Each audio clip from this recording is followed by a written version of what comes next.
Hello friends, स्वागत है आपका अपने YouTube channel GS study with Sahni में। हम देख रहे थे भारतीय राजनीति व्यवस्था।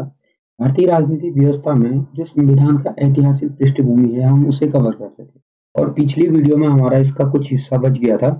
आज हम उसको कंप्लीट करेंगे। तो क्या हुआ था कि पहली बार जो ब्रिटिश ईस्ट इंडिया कंपनी के द्वारा यहाँ पर रूल करने के लिए, शासन करने के लिए एक एक्ट लेकर के आया गया था। ठीक है, इस एक्ट के तहत क्या हुआ था कि जो बंगाल था उसके अधीन मद्रास और बंबई को कर दिया गया था।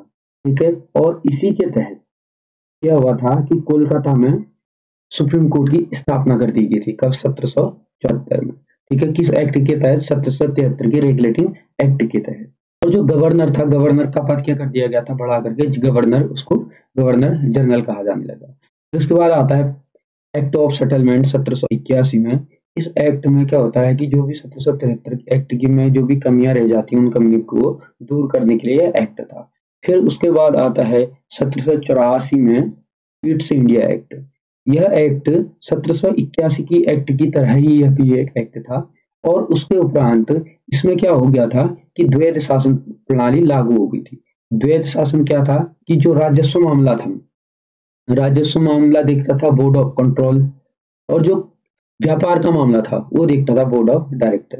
तो इस आधार पे क्या हो गया था, यह द्वैध शासन लागू हो गया था। इनकी शासन प्रणाली दो हिस्सों में बढ़ गई थी। उसके उपरांत आता है 1786 का एडिनियम। 1786 में जो होता है कि वो जो गवर्नर जनरल होता है उसको वीटो पावर दे दी जाती है। ठीक है, तो उसको सुप्रीम कोर्ट क्षेत्राधिकारों से उसको अलग कर दिया जाता है। फिर उसके बाद आता है 1793 का चार्टर कानून। 1793 के चार्टर कानून में कंपनी का जो शासन है, कंपनी का जो यहाँ व्यापार करने का एकाधिकार था, उस एकाधिकार को अगले 20 साल के लिए बढ़ा दिया जाता है। उसके बाद क्रमशः 20-20 साल के बाद आता है 1853। ठीक है, और उसके बाद आता है 1813 का चार्टर अधिनियम। 1813 में क्या होता है? पहली बार शिक्षा पर 1 लाख रुपए का खर्च किया जाता है। लेकर के आया था भारत में, लेके आया था लॉर्ड मैकाले। ठीक है, फिर उसके उपरांत जो कंपनी का एकाधिकार था व्यापार में, उस एकाधिकार को भी इसमें क्या कर दिया गया था? सीमित कर दिया गया था। सिर्फ company British east India company को अब चाय का और चीन के साथ व्यापार ही उसका बच गया था। अन्य पर व्यापार विदेशी अन्य कंपनियां भी कर सकती थी। और ईसाई मिशनरी थी जो जो वहां के धर्म प्रचारक थे, उनको भी भारत में आने का क्या मिल गया था? इससे मौका मिल गया था। उसके उपरांत आता है 1833 का चार्टर अधिनियम। 1833 में क्या होता है? जो एकाधिकार था कंपनी पर चाय और चीन के साथ व्यापार कंपनी का, उसको भी पूर्ण रूप से क्या कर दिया जाता है? समाप्त कर दिया जाता है। और जो गवर्नर था, जो बंगाल का गवर्नर जनरल था, उसका पद अब भारत का गवर्नर जनरल बना दिया गया। और उसमें क्या है? 1833 के अधिनियम में ही एक क्या रखा गया? विधि सदस्य भी यहाँ पर, यानी कि जो कानूनी सदस्य होता है उसको भी रख दिया गया था। उसके बाद आता है 1853 का चार्टर अधिनियम। 1853 के चार्टर अधिनियम में क्या होता है कि जो सदस्य था, अब यहाँ पर क्या कर दिया गया था? पूरा का पूरा एक विधि परिषद स्थापित कर दिया गया था। और इसमें कितने? 6 सदस्यीय विधि परिषद रख दी गई थी। और इसमें दूसरा ये हुआ था कि भारत में सिविल सेवा भर्ती में चयन में क्या था? खुली प्रतियोगिता की व्यवस्था की गई थी। इसी के तहत क्या हुआ था? मैकाले समिति की भी नियुक्ति की गई थी। अब हम इससे आगे वो देखते हैं ताज का शासन। ताज का शासन यानी कि ब्रिटिश क्राउन का, यानी कि ब्रिटिश राजा, जो ब्रिटेन में राजा था, उस राजा का भारत में सीधे क्या हो जाएगा? शासन हो जाएगा। क्योंकि 1857 में जो क्रांति हुई थी, इस क्रांति के बाद कहा गया कि अब ब्रिटिश कंपनी से कह दिया वहां के शासक के द्वारा कि अब भारत का शासन करना तुम्हारे बस की बात नहीं है। इसीलिए उनका पूरा का पूरा क्या शासन यहाँ पर पूर्ण रूप से समाप्त कर दिया। और जो यहाँ का शासन था वह ब्रिटिश राजशाही यानी कि क्राउन को क्या कर दिया गया था? हस्तांतरित कर दिया। और अब क्या था? जो भारत का गवर्नर जनरल था, उसका पद नाम बदल करके नया नाम वाइसरॉय कर दिया गया। और भारत का पहला जो वाइसरॉय था वह था लॉर्ड कैनिंग। भारत का प्रथम क्या था? वाइसरॉय था। और यह ब्रिटिश ताज का, यानी कि जो ब्रिटिश क्राउन था, जो वहां का राजा था, उसका क्या करता था? प्रतिनिधित्व करता था। ठीक है, और उसके बाद यहाँ पर एक अन्य पद भी सृजित कर दिया गया था, यानी कि एक अन्य पद भी बना दिया गया। उसको कहा गया भारतीय राज्य सचिव, यानी कि भारत का राज्य सचिव। और ये जो राज्य सचिव हुआ करता था, यह ब्रिटिश संसद का प्रतिनिधित्व करता था। ब्रिटिश संसद का क्या था? एक मंत्री हुआ करता था। ठीक है। और यहाँ पर जो 1784 में पिल्स इंडिया एक्ट के तहत द्वैध शासन प्रणाली लागू हुई थी, उसको अब 1857 में क्या कर दिया गया था, समाप्त कर दिया था। बोर्ड ऑफ डायरेक्टर और बोर्ड ऑफ कंट्रोल दोनों को ही क्या कर दिया गया था, समाप्त कर दिया, क्योंकि जब कंपनी नहीं रही तो उसके शासन को रख करके यहाँ पर करना भी क्या था। और जो भारतीय राज्य सचिव था, इस राज्य सचिव की सहायता के लिए 15 सदस्यीय टीम का क्या किया गया, गठन किया गया। और ये 15 सदस्यीय जो टीम थी, यह क्या थी, राज्य सचिव की सलाहकार परिषद थी, यानी कि खाली इसका काम सलाह देने का था, मानना न मानना वह राज्य सचिव, यानी कि जो भारत सचिव था उसका अपना स्वविवेक हुआ करता था। परिषद का जो अध्यक्ष था वह भारत का राज्य सचिव भी इसका अध्यक्ष। इसके बाद है 1861 का भारत शासन अधिनियम। इस अधिनियम के तहत क्या हुआ, भारत में विभागीय प्रणाली लाएगी। विभागीय प्रणाली मतलब होता है कि जैसे मंत्रालय जितने भी है, जैसे मंत्रालय, वित्त मंत्रालय हो गया, रक्षा मंत्रालय हो गया, ठीक है, तो ये लाएगी। और इसमें मंत्रियों की सलाह से अध्यादेश लाने की भी शक्ति दी गई। और इसी में हाईकोर्ट की भी स्थापना की गई, और हाईकोर्ट में आईपीसी, सीआरपीसी की धाराएं भी लागू कर दी गई 1861 के भारत शासन अधिनियम के तहत। और इस विभागीय प्रणाली को ही हम किस नाम से जानते हैं, पोर्टफोलियो प्रणाली के नाम से जाना जाता है। 1876 का अधिनियम, इस अधिनियम के तहत क्या कर दिया, जो क्राउन को दे दिया गया था, भारत शासन, भारत का शासन जो वहां के राजा को दिया गया था, वह राजा से अब महारानी के हाथ में क्या कर दिया गया था, स्थानांतरित कर दिया था। अब यहाँ का शासन जो चलाएगी वह सीधे किसके तहत आएगा, महारानी के आदेशों के आधार पर ही यहाँ का शासन क्या किया जाएगा, चलाया जाएगा। यानी कि यहाँ का शासन जो था वह महारानी को हस्तांतरित कर दिया गया। इसके बाद आता है 1892 का भारत शासन अधिनियम। इस अधिनियम के तहत पहली बार भारत में क्या हो गया, बजट पर बहस करने का क्या दे दिया गया, अधिकार दे दिया। 1892 की भारत शासन अधिनियम के बाद निर्वाचन प्रणाली की भी क्या कर दी गई थी, शुरुआत कर दी गई। 1909 का भारत शासन अधिनियम। इस अधिनियम को मार्ले मिंटो सुधार के नाम से भी जाना जाता है, जिसमें जो मार्ले है वो भारत का राज्य सचिव था, और जो मिंटो है वह वायसराय था, ठीक है। और इस अधिनियम के तहत भारत में सांप्रदायिक प्रतिनिधित्व की नींव पड़ी थी। इस अधिनियम ने पृथक निर्वाचन के आधार पर मुस्लिमों के लिए सांप्रदायिक प्रतिनिधित्व का प्रावधान किया।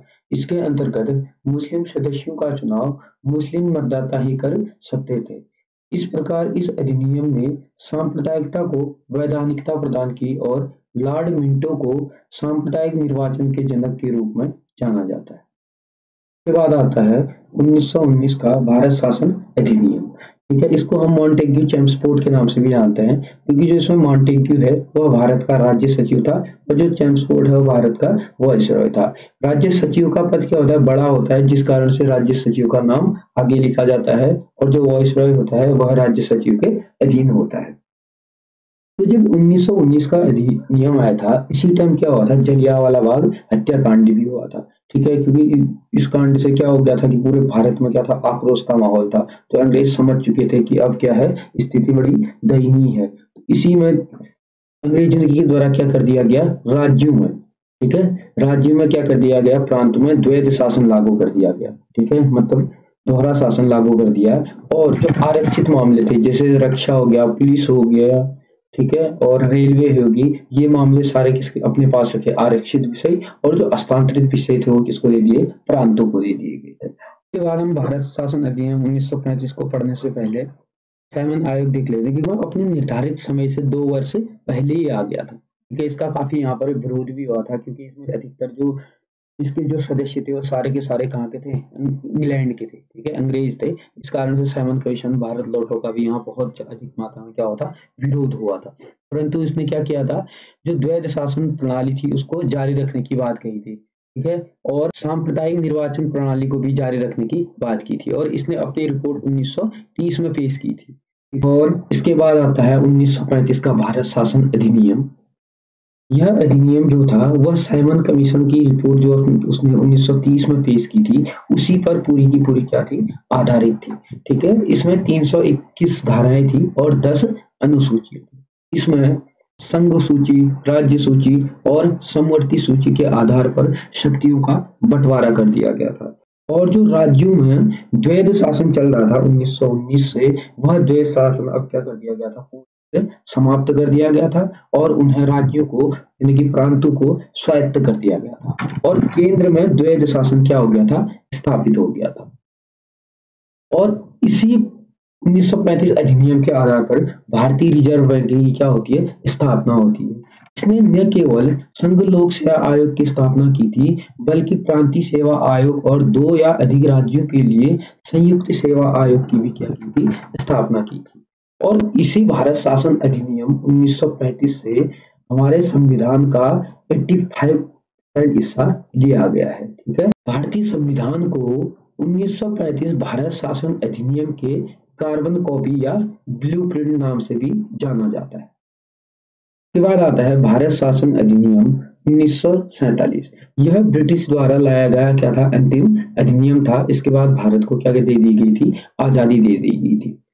20 फरवरी 1947 को ब्रिटेन के प्रधानमंत्री, जो उस टाइम के प्रधानमंत्री थे क्लीमेंट एटली, उनने घोषणा की थी कि 30 जून 1947 को भारत में ब्रिटिश शासन क्या कर दिया जाएगा, समाप्त कर दिया जाएगा और उत्तरदायी हाथों में यह इसका शासन क्या कर दिया जाएगा, सौंप दिया जाएगा।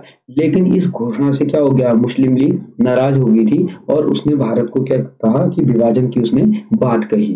फिर से ब्रिटेन ने स्पष्ट किया 3 जून 1947 कि 1946 में गठित संविधान सभा द्वारा बनाया गया संविधान उन्हीं क्षेत्रों में लागू होगा जो इसे स्वीकार करेगा और जो इसे स्वीकार नहीं करेगा वहां पर यह लागू नहीं होगा। उसी दिन 3 जून 1947 को लॉर्ड माउंटबेटन ने विभाजन की योजना पेश की, जिसे माउंटबेटन योजना कहा गया। इस योजना को कांग्रेस और मुस्लिम लीग ने स्वीकार किया। इस प्रकार भारत का विभाजन कर दिया गया। ऐतिहासिक पृष्ठभूमि।